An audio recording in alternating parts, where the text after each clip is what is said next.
Nedarim Daf Ayin contains one Mishnah. From the beginning of the Daf until the Mishnah is a series of questions that the Gemara asks when the person who's doing the hafara, let's say it's the father, gives a cryptic answer.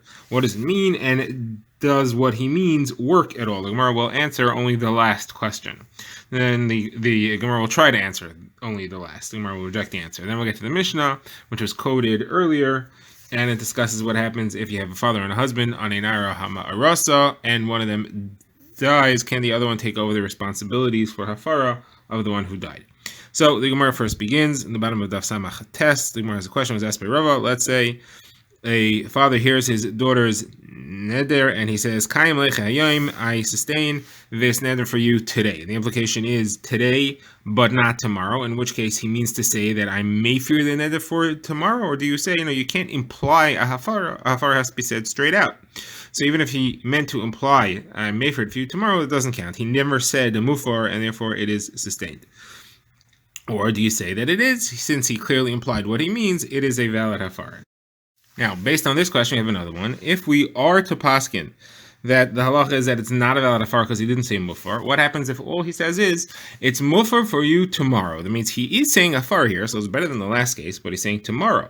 Now, who says that works? Tomorrow he doesn't have a right to be mufar. We know that the halacha is the father has to be mefer today, in the day that he hears. Here he's saying I'm mefer, he's saying clearly, but he's saying only tomorrow. So do you say that it doesn't work because he said only tomorrow, or do you say no, it does work because he's clearly trying to be mefer and he means to say that from today I mefer it for tomorrow, but should be chal already today? So will that work or not? Now, says the Gemara, now if you want to say that is not a valid hafara because he wasn't made for it today in the day that he has to, what would be the halacha if he says, I'm mekayim it for you for 1 hour? So now his hafara is clearly implied to start today, during the day that it has to. Is that a good hafara, or is this not a good hafara? Because again, he never said mufar. He only said I'm mekayim it for now. He didn't say what's going to happen afterwards, clearly. Now, if you say it's no good because he never said mufar, what is if he did say mufar? This is our last question. What if he said, I'm mekayim it for you for an hour, and then I'm made for it afterwards, all today? Do you say, hey, once you're mekayim it, now you can't go back on that? Maybe once you're mekayim it stays mekuyim, and there's no way to take that off. Or do you say, no, he can be mekayim it for an hour, as long as he changes to hafara in the day that he heard the neder originally, it's still within the time period, and he still has the right to be made for it. So this question Gemara already wants to answer. Gemara quotes a case where a girl says Hareini Nazira. It's a lady actually, and she says Hareini Nazira. She makes herself into a Nazir, and her husband hears and he says me too. So what is the halacha over there? So the Brisa says he can no longer be meifir her Naziris. Why? Because by saying me too, he was mekayim it. He said, I'm obviously sustaining your Naziris, and then I'm actually also adding myself. So the Gemara says, well, according to what we asked, he should be able to be mefer it after he's mekayim it. He could say I was mekayim it for 1 hour. I said me too, and I also became a nazir just like you. And now, as long as the day is still around, I could change my mind and I could be mefer it. So the Gemara says this should be a clear raya that once you're mekayim it, there's no longer any hafara. You can't change your mind. The Gemara says no, maybe not. Maybe in an ordinary case where he's mekayim it for 1 hour, he could say I'm mekayim it for 1 hour, and I could be made for it afterwards. However, in this case, by saying me too, he clearly showed that he's mekayim her naziris as a permanent naziris, and he cannot change it any longer after that.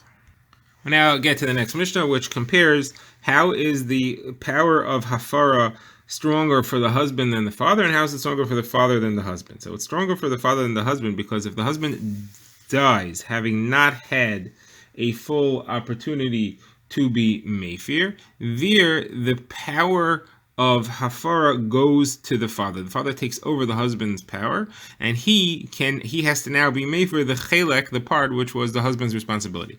It does not work the other way. If the father dies before he has a chance to complete expressing his will, that does not go to the husband. The husband cannot take that right over. This girl cannot have hafara. Now, in what sense is the husband's hafara stronger? That's because he can be made for even a bogeres.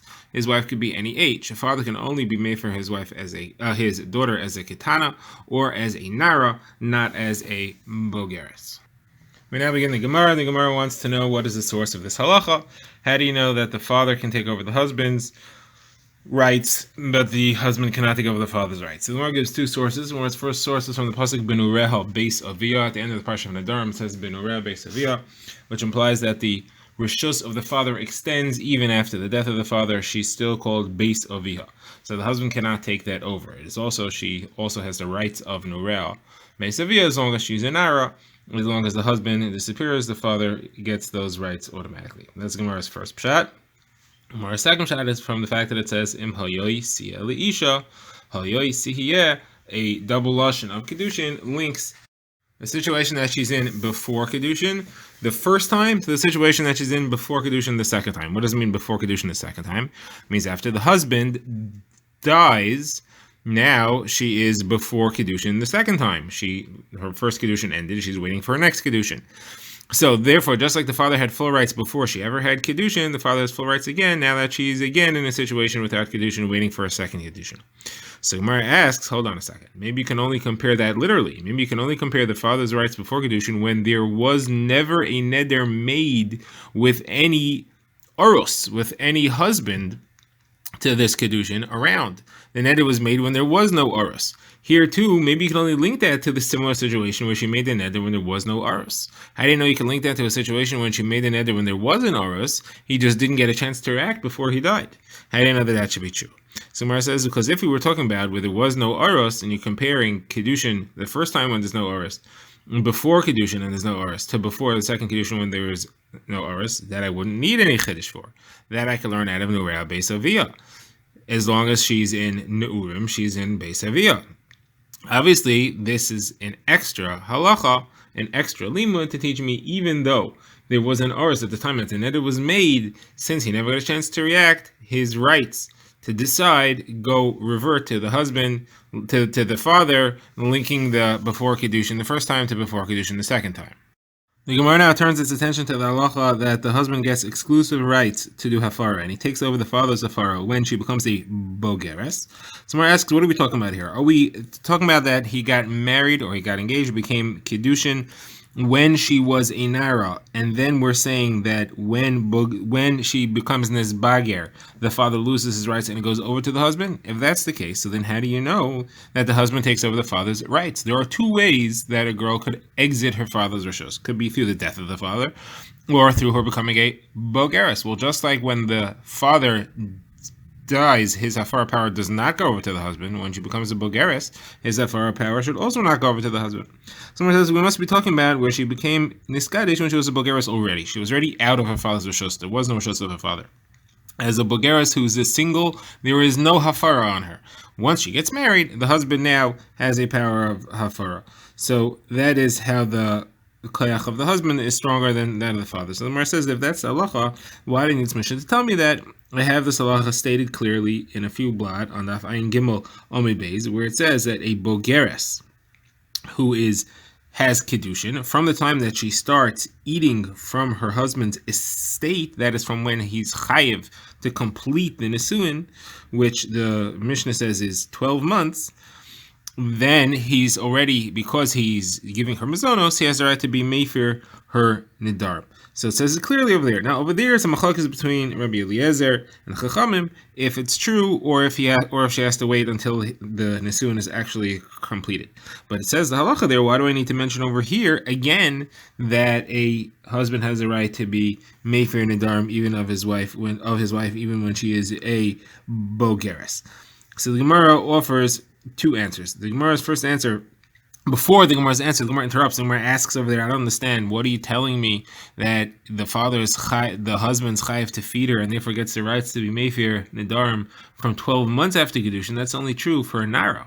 When you're talking about a bogeres, the rights start after 30 days because she doesn't need 12 months to get her wardrobe together. She's a bogeres already. She has a full wardrobe. So the Gemara says, okay, that's a kasha over there, and the answer that we said over there is that you're talking about two things. You're talking about a bogeres and someone who has 12 months, who was not a bogeres. Two different things. Fine, but whatever it is, that's not negated here. The question remains, what is the reason that you have these two Mishnayos listing the same halacha. So the Gemara says I could answer two ways. I could say one of them is the main and the other one is extra, and it's mentioned agav another thing, and I could go either way. I could say that this is the main halacha, and over there it's mentioned just to bring out the machlokas between Rabbi Eliezer and the Chachamim, whether or not the husband has a right of a faras and darm and he has to give mazonos from the time that the wedding is ready or should be ready. In order to mention machokas, we repeated the halacha there, or it could be that that's the main halacha, and it teaches it to me in the context of the machokas. And here it's only mentioned because we showed how the husband has a weaker koyach than the father in hafara. We also wanted to show how he has a stronger koyach than the father in hafara